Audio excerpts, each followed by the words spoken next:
11 de la mañana con 47 minutos en todo el país. Llega el momento del deporte, por eso está Gustavo Rodríguez aquí en vivo en los estudios. Gustavo, ¿cómo andás? Bienvenido. ¿Cómo anda, Marcelo? ¿Todo bien? Un placer, un gusto, como siempre, compartir este lunes abriendo el capítulo deportivo. Varias novedades, ¿no? Lo que ha sido en las últimas horas la noticia de que Francisco Paladino se iría de Deportivo Maldonado. Surge la posibilidad de irse al Santiago Wanderers, equipo histórico, decano del fútbol trasandino.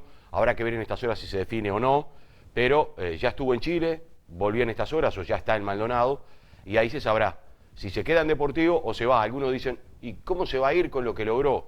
Pero otros dicen, es una oportunidad en la vida, y él lo que logró en Deportivo ya quedó en la historia y seguramente va a volver cuando él quiera, por todo lo que ha sido Paladino en formativas primero y en primera después. En caso que concrete esta salida, Paladino no dirigiría en la Copa Libertadores. No, se iría Qué casi lástima, inmediatamente. ¿no? Se habla, ya tiran nombres encima de la mesa, ¿no? De algunos técnicos que podrían estar esperando la ida de Paladino y ellos aparecer.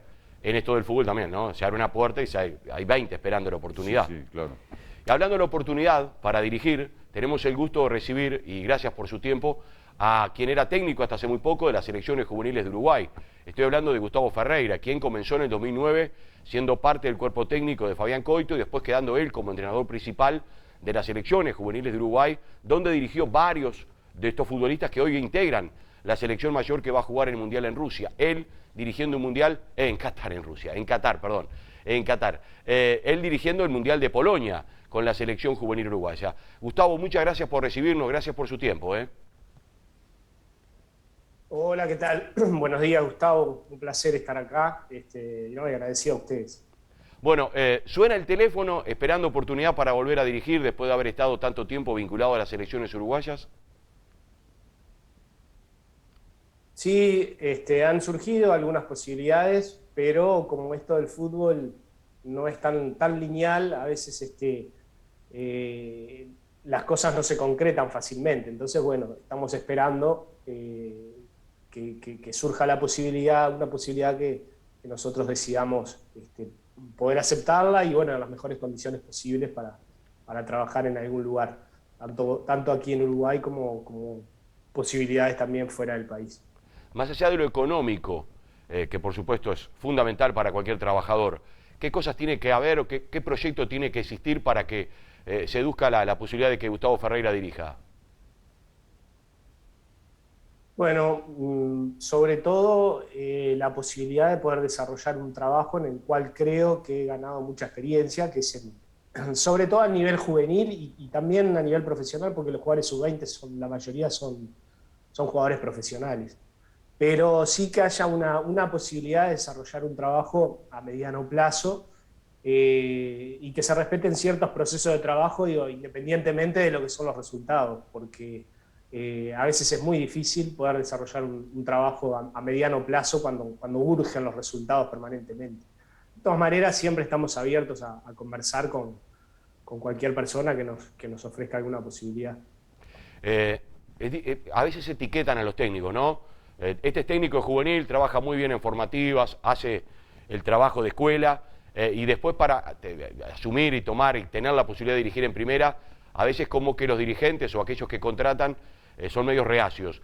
¿Crees que te etiquetan a ti como técnico de juveniles solamente o crees que no es así? Bueno, puede ser, porque la verdad que estuve trabajando en un proceso bastante largo a nivel de la selección. Yo estuve trabajando en el proceso de las elecciones durante 12 años consecutivos. Es un montón de tiempo y eso también genera una realidad de que uno se va haciendo, quizás va tomando experiencia y va tomando experticia en esa área. Pero de todas maneras, como te decía anteriormente, ya a nivel sub-20 la mayoría de los jugadores son jugadores profesionales, algunos incluso jugando en el exterior. Y bueno, y también tenemos esa experiencia de trabajar con ese nivel de jugadores. Pero sí, a veces pasa, pero es normal cuando uno trabaja muchos años en un lugar, de que se etiquete o que se piense que uno está solo capacitado para algunas tareas. Después está digamos, la apuesta que puede hacer algún equipo, algún club en decir, bueno, quizás como fue ahí estaban nombrando a Paladino, que me parece un excelente entrenador y una excelente persona también. Maldonado tuvo esa experiencia de apostar a un entrenador que venía de procesos de juveniles de sostenerlo en algunos momentos que no fueron tan fáciles, y bueno, y hoy están dados los resultados a largo plazo. Así que bueno, en ese sentido, quizás no son todas las instituciones, pero se está tomando un poquito más de conciencia bueno, que hay que dar un poquito de tiempo para poder trabajar. Conoces muy bien un número importante de jugadores que están en este grupo seleccionado de Diego Alonso, que van a jugar dentro de muy pocos días, comienzan a jugar un nuevo mundial. Conoces a Darwin Núñez, lo dirigiste, conoces también a Ronald Araujo, ojalá que en estas horas se confirme. Vamos a ver cómo llega, si se da, si el Barcelona no pone alguna traba. ¿Qué cosas hay que tener para ser seleccionado uruguayo? Más allá de ser buen jugador de fútbol, en el fútbol actual, tal vez yendo mucho más atrás en el tiempo, cuando tú eras jugador, daba con las condiciones solamente. Hoy hay que tener otras cosas. Para ser seleccionado de un país, y más de Uruguay, ¿qué cosas hay que tener? Bueno, primero que nada, los chicos, o por lo menos como nosotros hacíamos el proceso, es viendo las virtudes técnicas, tácticas, futbolísticas en general de los jugadores, que ya por lo general en divisiones juveniles se notan, se destacan los chicos, y bueno, y después empiezan ahí todo un proceso para poder ir creciendo, para poder ir sosteniéndolas. Y dentro de ese proceso no está solamente la parte futbolística, sino que también en tratar de crecer en todas las áreas, ya sea en el área de formación general, desde sus estudios, de su forma de ser, de su personalidad, de la forma de tomar decisiones. Hay un montón de aspectos, o sea, la persona integralmente se la observa, también se le trata de dar herramientas para que crezcan no solamente desde el punto de vista futbolístico, sino también desde el punto de vista personal. Y después los chicos que van superando obstáculos, porque es así, se le van planteando desafíos a medida que van creciendo. Primero juegan en sus equipos, en divisiones juveniles, después tienen la posibilidad de integrar una selección juvenil y poder estar al nivel, poder prepararse, poder estar a la altura, jugar campeonatos internacionales y responder de buena manera. Y después, por lo general, lo que pasa es que, siendo jovencitos, también tienen la posibilidad o de mejorar o de pasar a un equipo quizás más importante, o quizás de irse al exterior y ahí sí superar un desafío importante, como lo es, por ejemplo, irse a jugar a Europa. Son muchos los chicos que se van, no todos los que se van, o yo diría una minoría de los que se van son los que realmente pueden o pueden demostrar sus condiciones en otro nivel. Y bueno, y así a medida que van creciendo y van superando obstáculos, se va generando una experiencia, se va generando una personalidad, se va generando una forma de encarar esta actividad a nivel profesional. Y bueno, y quienes van superando esas características, esas situaciones, son los que después realmente terminan confirmando ya a nivel de selección mayor. Por lo menos ese ha sido el proceso desde que nosotros estuvimos trabajando. Es tan así, como tú decías, que hoy hay aproximadamente de la lista de 55 reservados, yo creo que más de la mitad, más de 30 jugadores han pasado por este proceso que yo te comentaba. Así. ¿Cuánto significó Tavares en todo esto? Y bueno, él fue el creador de todo esto, él fue el creador de todo lo que se llama, lo que nosotros llamamos como proceso de selecciones. Desde el año 2006 cuando llegó con esa idea, llegó con un proyecto muy claro en cuanto a lo que había que hacer, que es un poco esto que yo te contaba resumido, y bueno, y se fue dando, se costó mucho trabajo, se fue haciendo de a poco, se fue generando una continuidad en el trabajo, en el proceso de trabajo que iba generando todas estas cosas que yo te decía, ir mejorando, ir superando dificultades, ir creciendo no solamente desde el punto de vista técnico, táctico, estratégico, sino también quienes estaban involucrados, ir creciendo como personas, dándole apoyo en muchas áreas. Y bueno, y allí en la gran cantidad de buenos jugadores que tenemos, se va haciendo el filtro para los que llegan a jugar al alto nivel. Gustavo, ¿y cómo, como entrenador de selecciones, y más con juveniles, cómo llevabas el tema tentaciones de los chicos y atrás de ellos todo lo que viene, ¿no? El sueño de la familia, con este pibe, con este chico me aseguro el futuro, me lo venden a Europa y todo lo que pasé de carencias, mi hijo me puede salvar la vida, los contratistas, el amigo del campeón. ¿Cómo llevabas tú como entrenador con chicos de 17, 18, 19 años? Bueno, esa es la realidad y pasa, y sigue pasando. Lo que tratábamos de hacer nosotros siempre, tratamos de reafirmar, es el tema bueno, de trabajar, de tratar de no distraerse con todo ese entorno que hay dentro de lo que es el fútbol. Dentro de la selección tratamos, y lo hicimos siempre, de también dar apoyo, porque es normal que un chico que tiene una edad que es muy jovencito y le empiezan a aparecer un montón de situaciones, de cosas, de jugar en un equipo, de ser nombrado, de estar en una selección, de viajar, de que le hablen de que el futuro está casi asegurado. Es normal que a veces un poco se puedan distraer de esa situación. Nosotros lo que tratábamos de hacer, ya te digo, con un equipo multidisciplinario, trabajando con psicólogos, trabajando también, también nosotros a nivel personal, conectados con los sistemas de estudio formales, tratar de al chiquilín centrarlo en ese sentido y hacerle entender que la realidad de nuestro fútbol es que de la gran cantidad de futbolistas juveniles que practican el fútbol a nivel juvenil, es un ínfimo porcentaje el que logra, digamos, consolidarse y llegar a ser una carrera importante en el fútbol. Eso es un dato de la realidad. Nosotros tratábamos de mostrárselos, de decírselos claramente, y que además de jugar al fútbol, además de triunfar en el fútbol, también se puede crecer en otras áreas, porque no sabemos quiénes son los que van a llegar y los que van a vivir de esto y los que van a llegar a ser profesionales, no lo sabemos.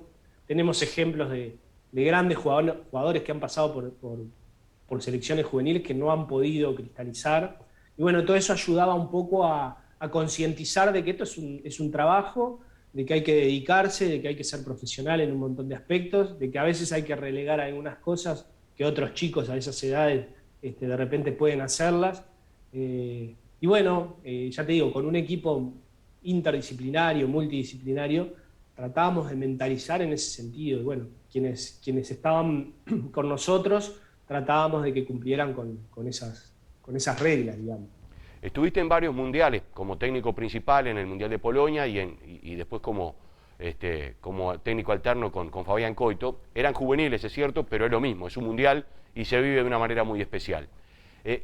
Estamos en las puertas del Mundial de Qatar.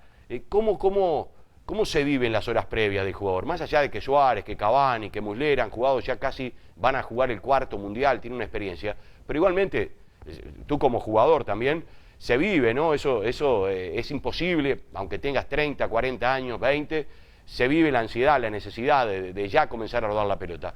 ¿Cómo se trabaja en eso previo a la competición? Sí, la verdad que sí, es mucha ansiedad la que se vive previo porque hay mucha incertidumbre. Es un torneo donde te vas a medir con los mejores del mundo, con las mejores selecciones, con las que han clasificado, con las que tienen grandes estrellas.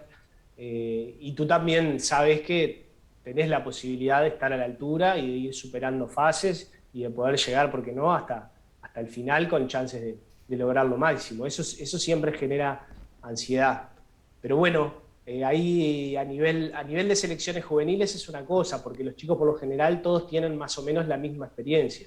A nivel de selección mayor cambia un poco porque hay, como tú dijiste, hay jugadores que ya tienen muchísima experiencia. En este mundial, algunos de ellos van a jugar su cuarto mundial y hay otros chicos que están jugando en un gran nivel, que están jugando a un nivel excelente, que van a jugar su primer mundial. Entonces, bueno, ahí seguramente se da un equilibrio, los demás experiencias son los que quizás bajan un poco esos niveles de ansiedad, pero igual de todas maneras es la máxima prueba que puede tener un jugador de fútbol, poder jugar un mundial. Y eso se trabaja también a nivel psicológico, se trabaja para, para, para tratar de mentalizarse de que sí es una exigencia, de que sí va a ser una exposición, digamos, muy grande y que va a ser algo muy competitivo, pero que no deja de ser un juego, que no deja de ser una competencia linda y asumir la responsabilidad de estar ahí, porque quienes están ahí han asumido esa responsabilidad. Hay otros chicos, hay otros jugadores que han quedado por el camino, que no han podido estar en el plantel final, y bueno, y quienes asumieron esa responsabilidad lo han hecho con esfuerzo, con trabajo, con mucho sacrificio, y ahora lo que queda es disfrutar por lo que trabajaron todo este tiempo. Lograron estar ahí y ahora hay que disfrutar el juego y hay que tratar de trasladarlo toda esa experiencia previa que se hace a llegar a un mundial, tratar de trasladarlo a la competencia y disfrutar de ese entorno que genera el mundial, que ya, la verdad que es lo máximo. Todo lo que es el contexto, lo que se genera, todo lo que se vive a nivel de un mundial es único. Es inexplicable, es único. Claro. Yo decía que tienen que alinearse los planetas, ¿no? Porque hay que ligar también en esto. Estamos viendo lesiones permanentemente de jugadores que son estrellas en su selección. Bueno, Correa sufre la lesión de Jón, lo de Lo Celso en Argentina, por ejemplo, que no se sabe si va a poder estar o no está, o ya lo descartaron. ¿Cómo llevas también el jugador de fútbol, cómo lleva eso consigo? Está jugando Valverde en el Real Madrid, pero es imposible pedirle a Valverde que no esté jugando, que no ponga una pierna o que no lo golpeen, donde depende también del Real Madrid. Sí, es una etapa difícil, más con este mundial que ha sido muy particular en ese sentido. Están en plena competencia hasta casi comenzar el mundial, están en plena competencia y de alto nivel, jugando en las ligas europeas, por ejemplo, y jugando a nivel copas internacionales, Champions y Europa, y bueno, y todas las ligas que se juegan, y la gran competencia, la gran cantidad de partidos que hay. Siempre el jugador, cuando llega a este momento, también está pensando. De hecho, hay entrenadores que lo han dicho a nivel europeo, que hay jugadores que están pensando muchísimo en el Mundial. Se lee entre líneas que quizás algunos también están especulando un poco en no arriesgar demasiado. Pero es una situación especial que por lo general no se ha dado, se da en este contexto, en el Mundial de Qatar, pero me imagino que debe estar jugando sí, en la psicología de cada uno de los jugadores cada vez que entra a una cancha, y mucho más viendo todas estas situaciones que se han dado con jugadores de renombre a nivel internacional, que tenían la gran oportunidad de mostrarse en Qatar y que están algunos descartados y otros están en duda. Entonces me imagino que eso debe jugar, me imagino que también ellos lo deben trabajar a nivel personal, con profesionales, y hoy está muy de moda trabajar con psicólogos, trabajar con coaches, y bueno, trabajar todos esos temas, pues son temas más que nada mentales, psicológicos, que a veces si uno no los controla pueden jugar en contra. Las dos últimas, Gustavo, y agradecerte este tiempo. Primero, la sorpresa en el fútbol se terminó con todo esto de que tenemos al alcance de la mano, el estudiar al rival, conocer cómo se mueve, cómo juega. ¿De qué depende muchas veces el entrenador o seleccionador? Porque ustedes también en la selección son seleccionadores, no pueden tener al jugador todos los días y todo el año. Ahora viene el Mundial, primer partido, enfrentas a Corea. ¿Hay sorpresa? ¿Más o menos ya conocemos, o los técnicos ya conocen cómo juega Uruguay y nosotros sabemos cómo juegan ellos? Sí, hoy se estudia todo al detalle, está todo estudiado y bueno, capaz que desde afuera parece como diciendo, bueno, ¿y qué queda de creatividad? ¿Qué espacio queda para decir, bueno, dónde está el imprevisto? ¿Por dónde? Pero siempre pasa en el fútbol, porque uno planifica, uno conoce al equipo rival, conoce a los jugadores detalladamente, conoce el sistema, conoce cómo ha jugado, qué proponen los entrenadores. Pero bueno, llegado el momento en la cancha, siempre son los jugadores. Y hoy en día lo que más genera, digamos, desequilibrio son las individualidades. Tener equipos que jueguen como equipo, compactos, con todas las pautas, digamos, de lo que tiene el fútbol moderno, pero creo yo que los que marcan la diferencia son las individualidades. Sobre todo tanto en la zona defensiva como en la zona ofensiva. Eso es lo que marca la diferencia. Si tú tienes buenos defensas que están en un buen nivel, seguramente recibas pocos goles. Si tienes delanteros que están en un buen nivel, tengas la posibilidad de concretar. Después se trabaja muchísimo sobre el rival, se trabaja sobre las individualidades, trabaja sobre los espacios, pero una vez que arranca el partido, a veces una determinada jugada, una determinada situación imprevista ya cambia todo. Entonces eso es lo que sigue teniendo de lindo el fútbol, que nunca sabemos cómo se va a desarrollar un partido. Pero sí, hoy en día se estudia mucho y hay menos lugar, digamos, para lo que es la espontaneidad, lo improvisado. ¿Se puede jugar con un futbolista, por ejemplo, en este caso, pongamos a Suárez y a Cavani, ¿no? Que juegue uno y el otro espere, o que juegue Cavani o Suárez de titular, uno de los dos y el otro en el banco? Te pregunto, como técnico y seleccionador y técnico mundialista, en el fútbol actual tiene que correr los 10 en la cancha, ¿no? No puede darte licencia de que uno por ahí camine y espere. ¿Se puede jugar con Suárez o Cavani juntos? Creo que es casi imposible. No sé si eso se verá en algún momento del Mundial. Pero ¿se puede jugar con uno que no esté en el nivel físico del resto? Y bueno, cada vez se hace más difícil porque, como yo te decía hoy, además de todo eso que hablamos anteriormente, desde el punto de vista físico, digamos, también es muy exigente el juego. Y justamente por eso, porque requiere mucha intensidad, no solo a la hora de tener la pelota, sino a la hora de no tener la pelota, tratar de recuperar o tratar de posicionarse rápidamente y generar, estar jugando permanentemente, estemos con pelota o estemos sin pelota. Cada uno de los jugadores por lo general tiene una función que cumplir. Y esa función que tiene que cumplir, digamos, en el momento de no tener el balón, requiere también de una intensidad.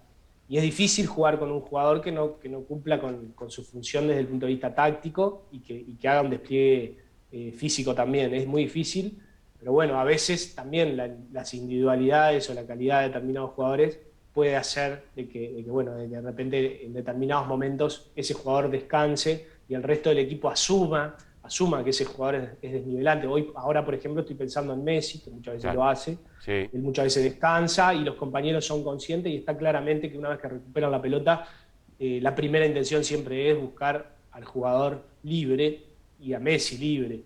Y bueno, pero eso está asumido. Yo no sé si Uruguay tiene la capacidad como para darse ese lujo. Sin duda que tenemos dos jugadores, esos dos que tú nombraste, que son de gran nivel y en algún momento puedan llegar a jugar juntos. Pero bueno, veremos. También si los pones juntos, hay situaciones de juego que quizás con los dos no las podemos cumplir, sobre todo en defensa.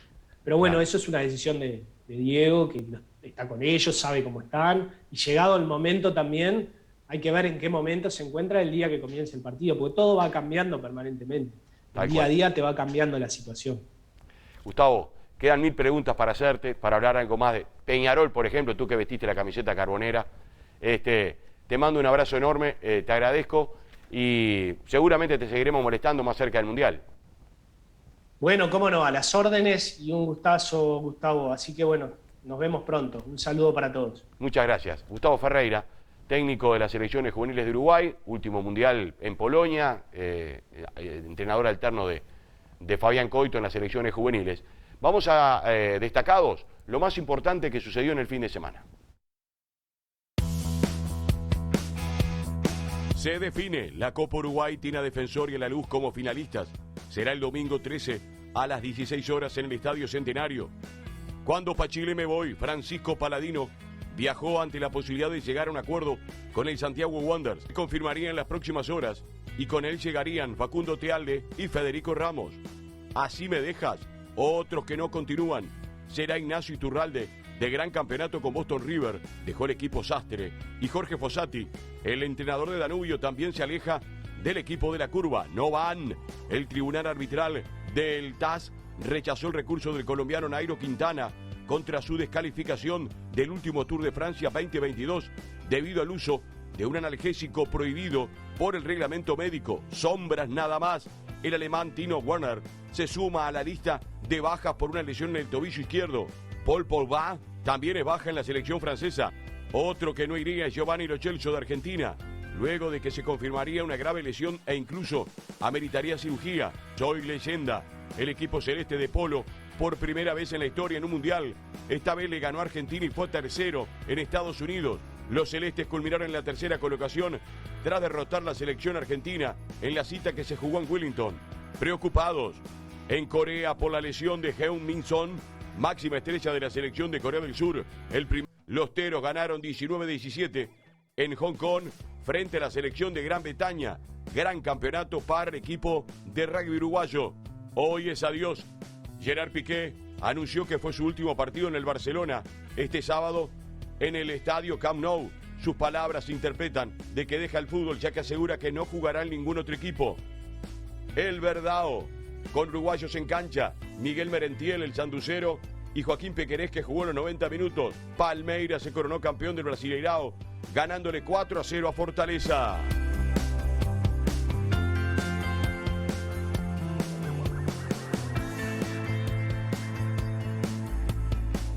Muy bien, aquí cerramos el capítulo deportivo, sin olvidarme felicitar a la gente de Atlético Fernandino, que ayer logró el torneo clausura, le ganó a San Carlos, y de esa manera definen el campeonato local con Libertad de San Carlos, campeón de la apertura y ganador de la tabla anual. En los informativos de Canal 11 estaremos hablando del título y escuchando a los protagonistas. Muy bien, muchas gracias, Gustavo. Por favor. Un placer. Señoras y señores, tenemos que hacer la pausa, 12:13 del mediodía, después llega la información con José Luis López, hablando de seguridad informática.